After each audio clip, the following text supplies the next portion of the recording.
one last time to the summer of TV treasures. Isn't it great how nostalgia just refuses to die? Yes, by the sheer will of the mouse-eared regime refusing to keep the Ark of the Covenant closed, a new Indiana Jones movie was released this past summer to all of the mixed reviews that you would expect. And if you all think this will absolutely be Dr. Jones's last hurrah, I'm sure Disney is already planning the next one with a fully AI version of Harrison Ford. However, such an occasion means it's as good a time as any to extend the summer of TV treasures for one more week in order to shamelessly post something for clicks. And that would be to bring up the other Indiana Jones piece that has fallen by the wayside, but can be dug up once again, because that's what we on the internet love to do. Premiering in 1992 on ABC, 3 years after the release of Last Crusade, the series was basically meant to show that our intrepid archaeologist and, treasure hunter had basically always been having such adventures in his life, long before the US Army approached him about finding the Ark of the Covenant. The series got one short first season and a full second one before getting the axe and pretty much never being seen again. Was it deserved of getting buried like the Holy Grail? Time to find out. This is Young Indiana Jones. So the first episode is simply titled My First Adventure, which goes all the way back to Henry Jones Jr.'s birth in 1899 and shows basically how he was always getting himself into trouble right from the beginning. I started to walk at a pretty early age. Everyone in the house got pretty excited about it. Hold on, cut everything right now. What? Okay, what do you think you're doing? Well, right now I'm having to talk to a Budinsky who must think it's 2013. Oh, MediaMementos, everyone, who apparently didn't get the message that interrupting another reviewer's video went out of style 7 years ago. Well, be that as it may, I'm not gonna sit back and let one of my heroes embarrass himself because of a lack of research. Again. What you talking about, Mentos? You got those episodes on Disney Plus, didn't you? Yeah? Where they can't even get the episodes of the original DuckTales in order? Right. And we can't even get the original copy of the Darkwing Duck pilot because it was probably trashed by Disney years ago. Oh, good freaking night! What did they do this time? Well, for what it's worth, this time, it's actually not Disney's fault. Whose fault is it? Would you believe George Lucas? Yes. Yes, I would. Okay, so here's the situation as best I know. Sometime after the original series was cancelled, which was simply called the Indiana Jones Chronicles in its first run, Lucas took the original episodes and completely reworked them into 22 full-length feature films, which were relabeled as The Adventures of Young Indiana Jones. Those re-edits would have been exclusively distributed ever since, right up to when the mouse-eared regime bought all of Lucasfilm. When did Lucas do this again? Around 1996. So 1 year before he gave us CGI Jabba and put a ring around the exploding Death Star? Pretty much. We were so warned. It's also worth noting that these things didn't have the easiest life on home media either. Releases took forever to come out because, simply put, the original tapes that held the footage were very low quality, so there was some major restoration work that had to be done. The DVDs had it the worst. They came out long after the series was relevant, partially because, well, the company behind it had some other projects they would rather focus on. Okay, so I guess it's fitting I should have to do some archaeological digging in order to find the true copies of something related to Indiana Jones. So it looks like the actual first episode was titled Young Indiana Jones and the Curse of the Jackal, which begins in the far distant past of 1992, where we see these two brats sneaking away from their field trip at the History Museum, where they run into old Indiana Jones. We sure we got the title of this thing right?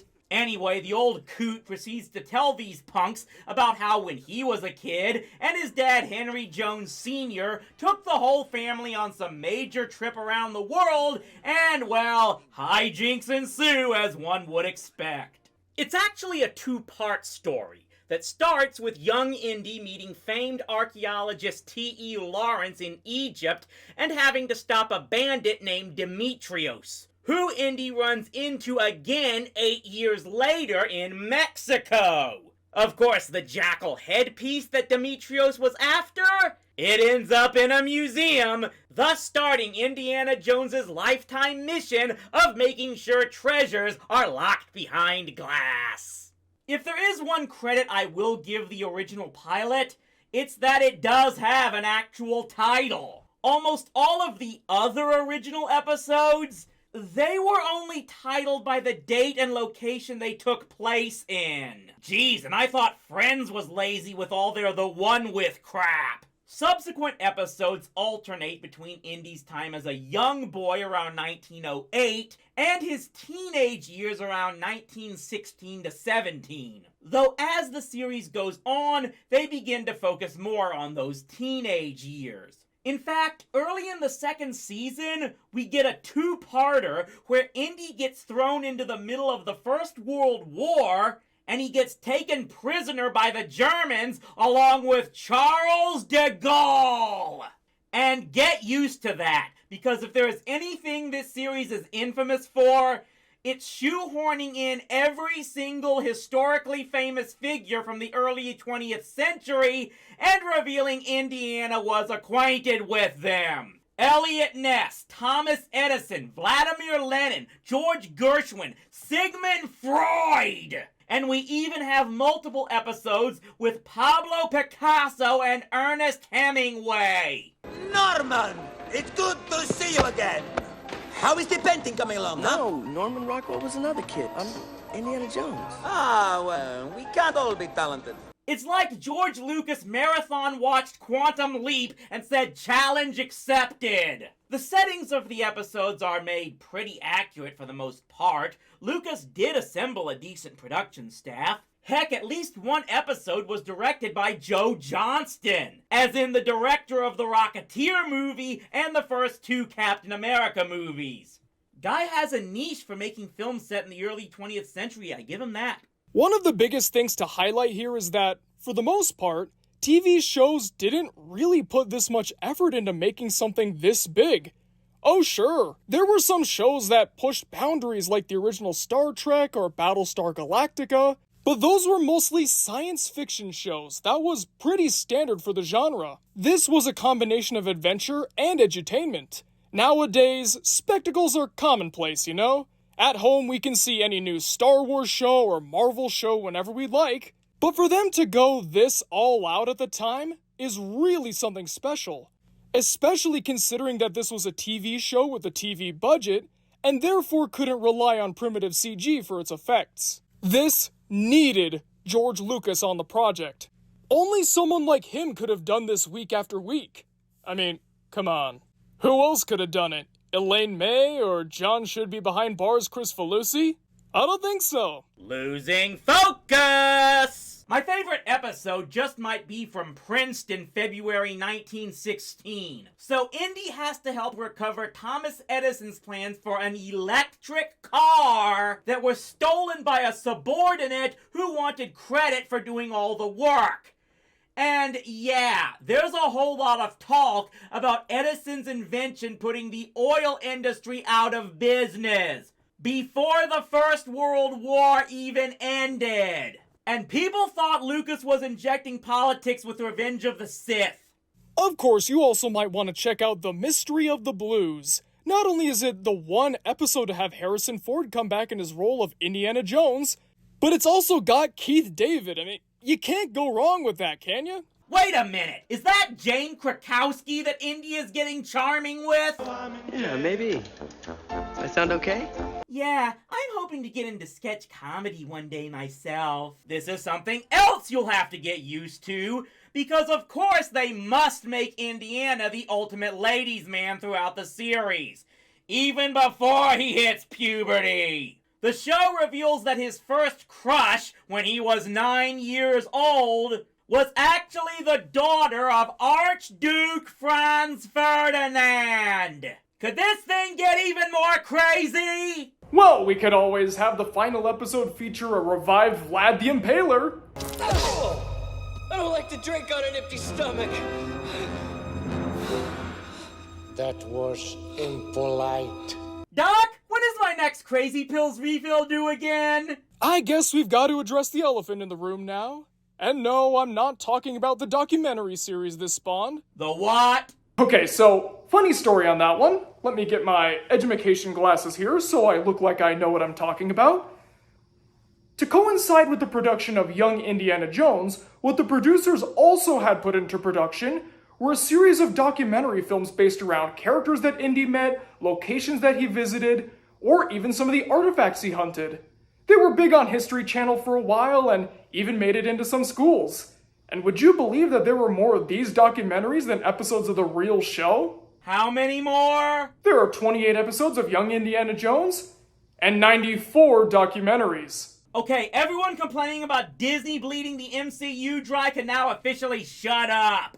Anyways, I think it's high time we answer that burning question you're probably asking right now. Why did this thing only last 2 seasons? Time to do what I do best and call networks out on their crap. I guess this is kind of Young Indiana Jones versus the network. Anyways, firstly, ratings were not nearly as high as ABC wanted. Many fans felt that the show wasn't as action-packed as a show about Indiana Jones should be. Naturally, after the network saw the lukewarm fan reception and disappointing ratings, they did what all networks do when they hit the panic button. They shift the show around the schedule again and again and again without warning. You know, when I want something to be a success, I want it to be as hard to find as possible. That way, everyone can see it. Wait. In total, only 6 episodes were aired before the show was cancelled. Over half the season wasn't even aired in the original run. But George Lucas didn't give up. He begged ABC for a second season. And after much talk, production resumed. Until it stopped again. Yeah, ABC still wasn't happy with the final product and shut the show down once again. But after that, there were 4 made-for-TV movies that concluded the story. You could technically say that they're season 3. I mean, it worked for Futurama with their TV movie season, didn't it? So I'm guessing the fans of this show and the fans of Firefly get together at bars to rant. Or maybe Tumblr, that's the modern-day geek version, right? Can fans of Dave the Barbarian come too? They get together with the Alf fans. You know, we could do this all night, let's move on. Okay, we are moving on then. My jokes aside, if there's one thing I give this series credit for, it does show that George Lucas had a fondness for world history and wanted to show it off. And given how many other shows I've reviewed before that did a piss-poor job shoehorning in history and geography, this one is pretty well done. Even though there definitely are creative liberties here, like how Ernest Hemingway worked for the Toronto Star in the 1920s and not the Chicago Tribune. Still, the production quality is pretty impressive for a TV series from the early 90s, and a lot of detail was put into the eras each episode was set in. Which, sadly, is likely the big reason the series didn't last long, as costs probably racked up too much. At least the show didn't get the Galactica 1980 treatment. The reworked eps are, of course, available on the mouse-eared site, but the originals? Well, that's why people want to upload things like that, because as Indiana himself would say, they need to be preserved. I agree. While yes, the series is different than what you'd expect, it's still quite good in its own right. It's got some good acting and writing, and it's overall a fun time. Like Rowdy said, it's impressive for the small screen, especially for the time. If you haven't seen it yet, take a look. Even if it's not your thing, I'm pretty sure that we can all agree that at least it's better than Crystal Skull. Okay, fine, you bailed my ass out this time. And you know, maybe there is some reward I can give you. Huh? Well, I may just have something for you to review in the near future. Like? The 2011 Clue TV series? Go bye-bye! Works every time. See y'all next time!